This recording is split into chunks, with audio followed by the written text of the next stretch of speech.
So today we're heading to the Big Bend. Not the national park, but that glorious mountainous region of West Texas. To a small mountain town that's terrible for things like alpine skiing, but just about perfect for things like alpine tripping. Alpine! Oh, yeah. Woohoo!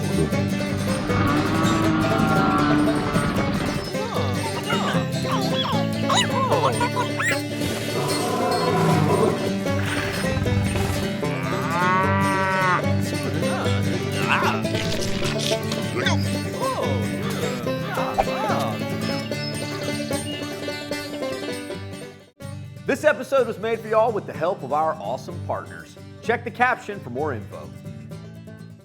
Alpine is situated right in the middle of Wild West Texas. It's going to take at least 2 hours from any big city, and a whopping 8 hours if you're coming all the way from Houston. So you best just settle in and let the cool mountain air begin to fill your lungs and seep into your soul. We've already done a few day trips out here, like to Marfa and Fort Davis, but I am super excited about this one today. This city is cool. It's like surrounded by mountains on basically every side. And then you got the town sort of right in the middle of this valley. Kind of feels like some of the cities I've seen outside of Texas, maybe in New Mexico or Arizona or something like that. This is very cool. Population-wise, Alpine's not big by Texas standards, but for West Texas, it's a booming metropolis. How do they feel about U-turns here in Alpine? We'll find out real quick. And here's our first stop, Sul Ross State University. I've always heard this campus is really pretty, and I do agree. The whole campus is basically on the side of a hill. I think when you schedule classes, you have to do it like from top down. That way you're constantly walking downhill. Or people just get really fit, like this Hoss mountain biker dude. This is the home of the Sul Ross Lobos, named after the same Sul Ross whose very similar statue graces the campus of Texas A&M, with the same tradition of dropping spare change at Old Sully's feet for a little luck on the upcoming exams. Just down the street, you'll find the university's baseball stadium, Coconut Field, also home to the minor league Alpine Cowboys. Built in 1947 by a wealthy rancher, this ballpark oozes with nostalgia and a deep love for America's pastime. You know, I really love this big, imposing stone facade. They say it was modeled after Wrigley, but I'm looking at it, I don't know if I'm feeling it, you know? Maybe I need like a Cubs hat or something. Oh, hey, you're like a Chicago dog maybe. Oh, wow. Okay, yeah, now I see it. Yeah. Wait, isn't this supposed to have a pickle on it? You know what this feels like? It feels like an old school baseball stadium, like from The Natural. Like you could see these like farm teams playing where a scout discovers a player and takes him up to the majors. This is cool. College athletes can test their fitness on the field, but there's one Sul Ross classroom that requires athletic prowess from every student who registers. To reach it, you gotta set out from this kind of poorly marked trail that's sort of next to an industrial building, but then you'll be on your way to the top of Hancock Hill, a classroom that gives new meaning to the term higher education. It's likely your only fellow students will be a couple cactuses and the occasional desert lizard. But this class definitely has the best views, as we are truly in the mountains, my friends. So where exactly are we headed? Well, sometime in the 80s, students tired of studying in the same old libraries and dorm rooms carried a desk all the way up this hill. Because what could be better for educational inspiration than a classroom with a view? Here it is. Oh man. Hancock Hill desk. It is solid metal. I remember seeing desks like this back when I was in elementary school. I would hate to have been the students that hauled this thing up here. A Course in Mathematical Analysis, Volume 1. Yeah, we're gonna go ahead and put that right back in the desk. Strategies for Scientific Calculating. What's the copyright on this thing? All this stuff's just been sitting out here getting rained on and weathering in the sun. Oh, but I can definitely see why they hauled this desk up here. This does make for an excellent classroom. Here we go, Alpine 101. Hello, and welcome to class on top of Hancock Hill. Today we will be studying a topic of utmost importance. The topic is Alpine. Pay attention, there will be a quiz.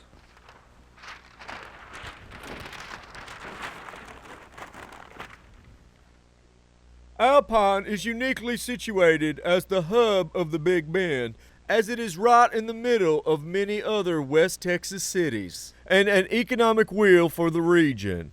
Different from Big Bend National Park, the Big Bend region is much, much bigger than many states, and is named for the giant bend in the Rio Grande River.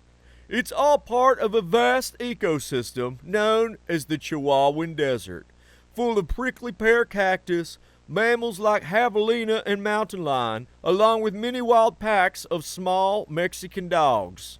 Chihuahua. JK, just joking. I hope you enjoyed your lesson. Have a nice day. Man, when do I retire?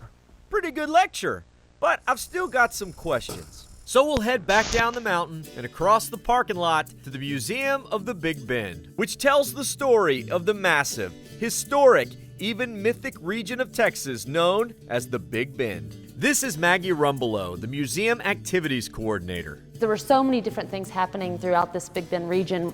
We feel like someone needs to be able to cover the story. So that's our goal at the museum. Both from the natural and the human side. Exactly. It's so rich. Yes. Its stories go back to before recorded history and include epic tales of mountains, families, and wildlife. We still have black bears in Texas? We do, yes, we do have a few. The population is growing a bit. These are real close to Alpine right there. Yep. Have you ever seen a black bear in Texas? I have not, no. I have been lucky enough not to have seen one Lucky yet. enough not to? Oh man, I'd love to see one. And some of this wildlife definitely put the big in Big Bend. This is known as a Quetzalcoatl. It is the largest flying reptile to be found, and it was found in Big Bend National Park. Wow, what's its wingspan? It is pushing 50 feet. This is a replica of the actual fossil that was found? Yes. Whoa! Yes. That's straight terrifying. Yes. It's like a flying crane with claws. Exactly. And wouldn't you know it, the largest flying reptile ever was in Texas. Now fast forward a few million years and humans arrive in the Big Bend. And these folks must have been some of the toughest, grittiest, most resilient humans on Earth to make a life in the desert and traverse this dry, rocky land. It's hard enough just sort of crossing this region by car on roads. Yes. I can't even imagine traveling through the desert in one of these carts. That's right, not for sissies. Yeah. Very tough. Not at all. Cabeza de Vaca was the first explorer to trip to this region back in 1538. Now, he never found his lost city of gold, but what he did find was a land wealthy in natural beauty. And his exploration paved the way for us standing here today.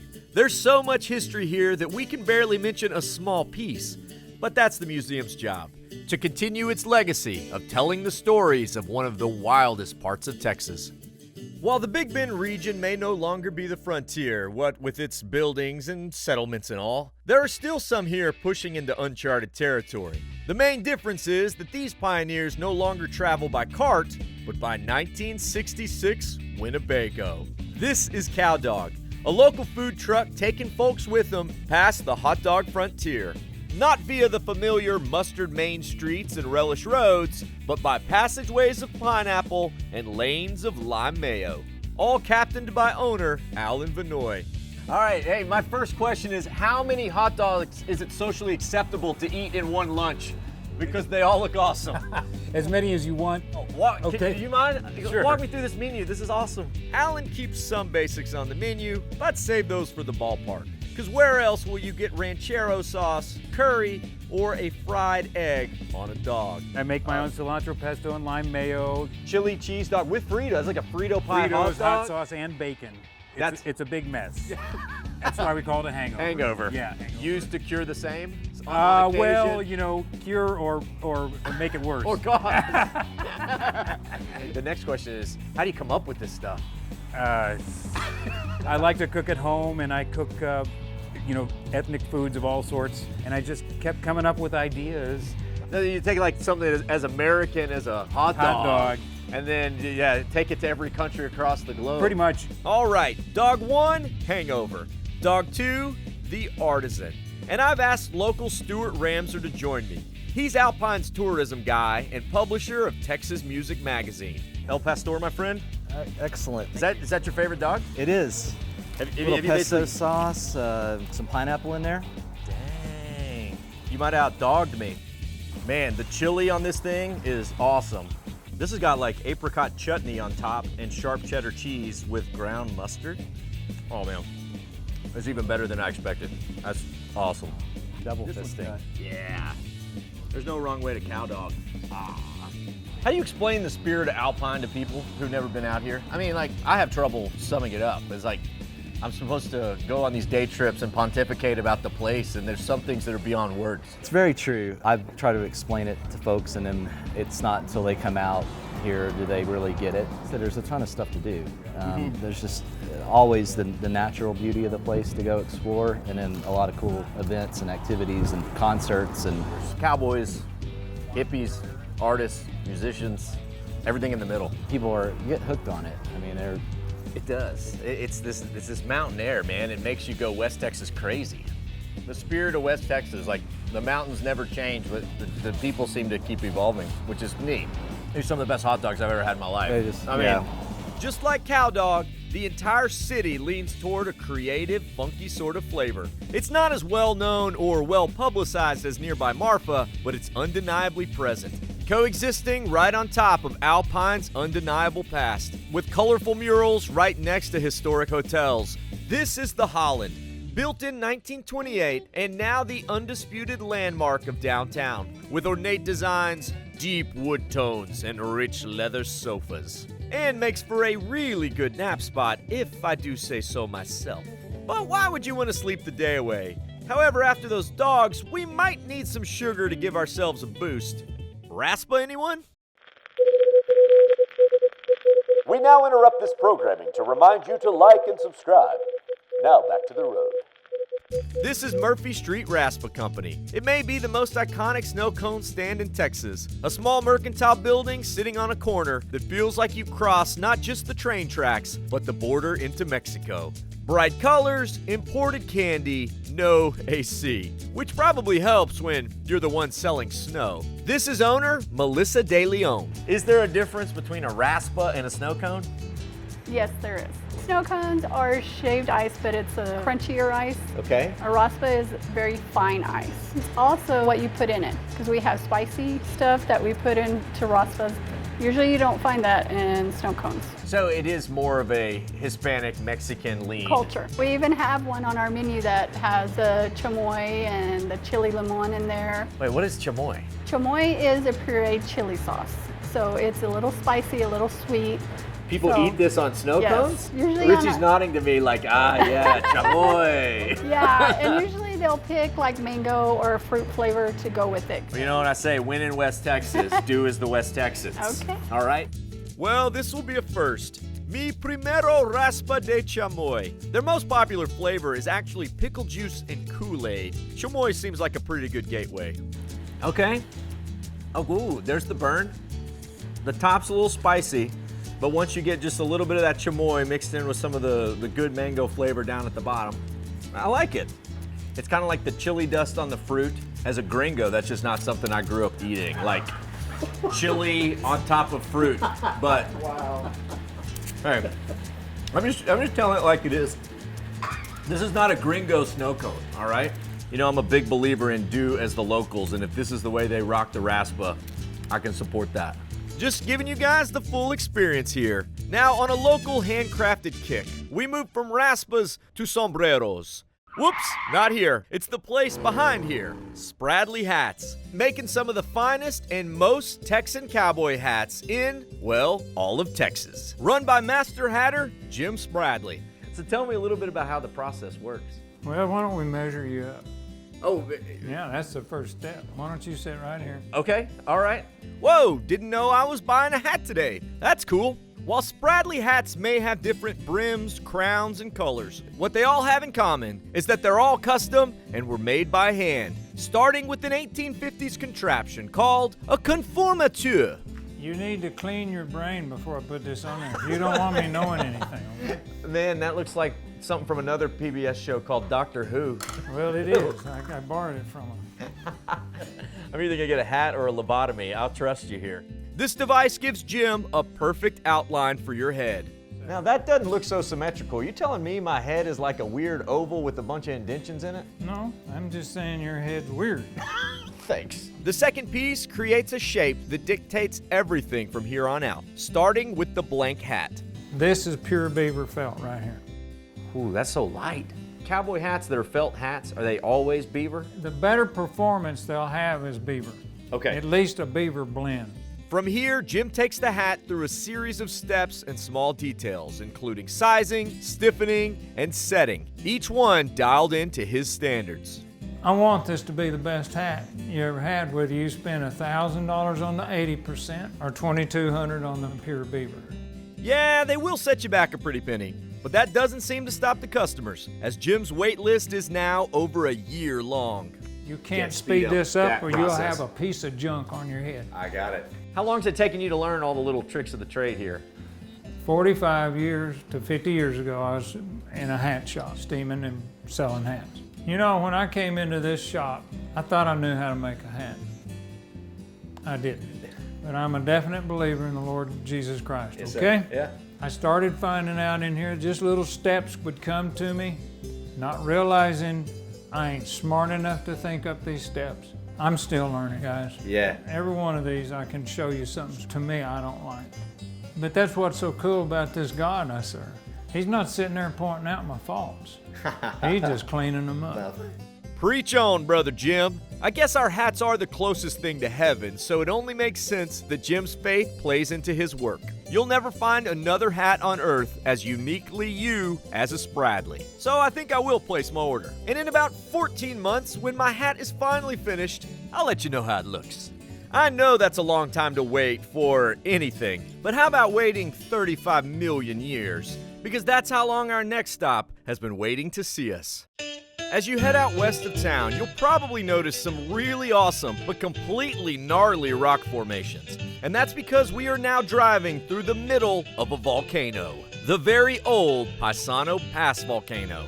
Based upon this map, we are standing right in the middle of what used to be a prehistoric volcano. Back from the Oligocene era, some 30 million years ago. So of course, I didn't have to read that, I already knew that. I would say, late Oligocene, really truthfully. Look at these pictures, this sort of explains it, and it's a little bit difficult to see because we think of volcanoes being these big mounds with lava spewing out of the top, and that's what used to be here, but then it exploded and collapsed on itself in a lot of fiery inferno, and what you're left with is this sort of crater thing with a caldera of rocks around it and all these really cool rock outcroppings. It's like a geologist's dream. I mean, this one's cool over here. Come look at this one. I mean, we think of volcanoes being in Hawaii and out there in the Pacific Ocean somewhere. It's kind of hard to think of them here in Texas. All I can say is I am very happy this volcano is now dormant. Whoa, whoa. Did y'all feel that? Kelly, Todd, y'all. Whoa. Whoa. Oh no! Oh no! Volcano! Back to the car! Back to the car! Fire and crew, get in! Oh no! No! Get away! Faster! Ah, we're melting! The lava is taking over my body! The burning! The burning! The lava! We now interrupt this program to let you know that that wasn't real. It's what's called a special effects shot. There are no active volcanoes in Texas. Now back to our program. Man, that would have been a close one. Now I know very little about geology, but aren't these rocks cool? And I don't know anywhere else in Texas where you can grab a piece of volcano to go. And I think I'll take this one. But now we're heading back to the city in search of a different kind of fire. Not from a volcano, but from the open flame of a grill, as we head to Alpine's most famous steakhouse. So I've heard of this place here in town called Riata. It's a restaurant named after the ranch in the classic film Giant. I think it's like a movie-themed kind of place, and luckily, I never leave home without my James Dean jet rink costume. Oh man, they're gonna love this. Let me get my rest of it. Hey, did you see my vest? What do you think? Wait, my James Dean dopey face. Not bad, huh? All right, here it goes. Time to bring down the house.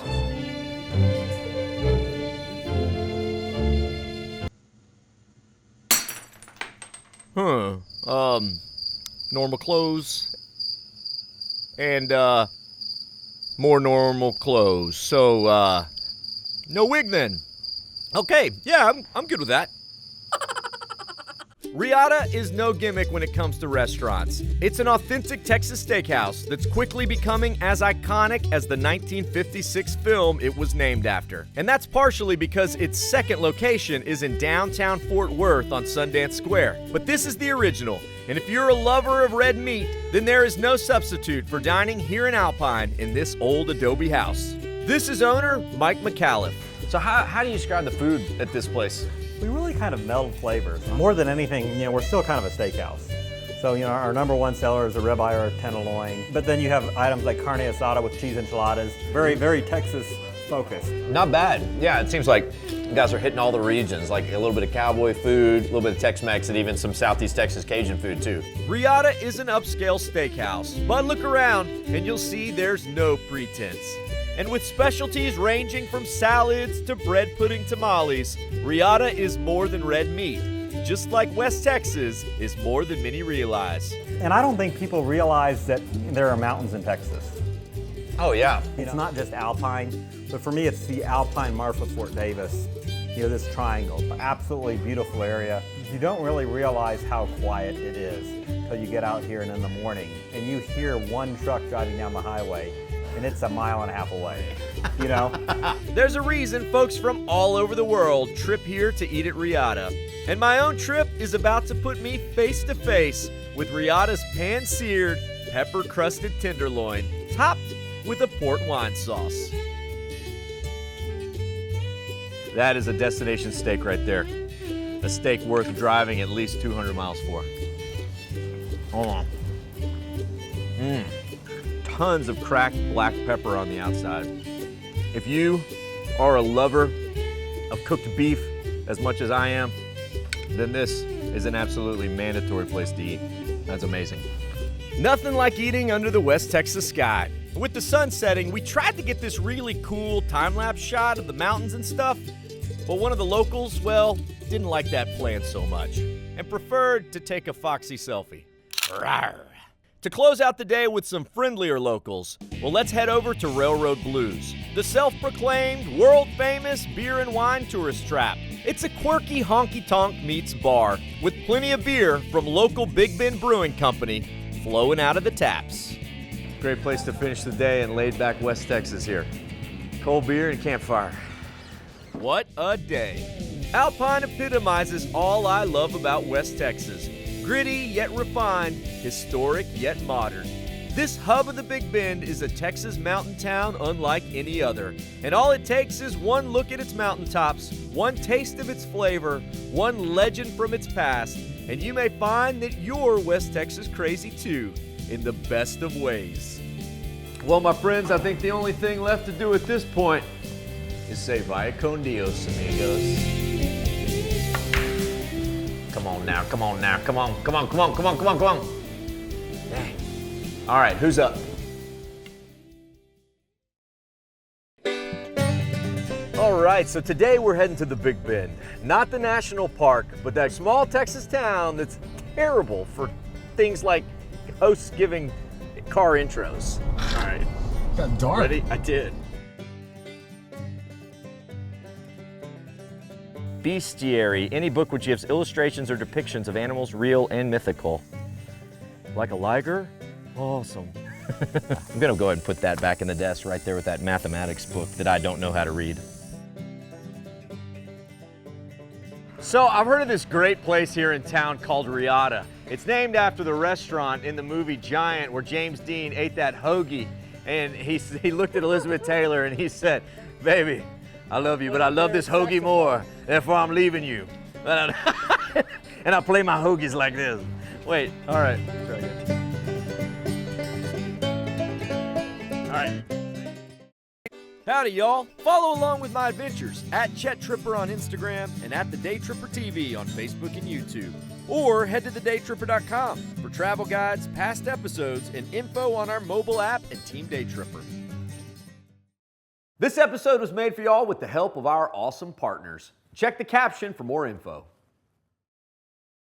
Howdy, y'all. Chet the Day Tripper here. Thanks so much for tripping with us. Remember, while you're here, like this video, subscribe to our channel so that we can stay out there on the road and keep on tripping.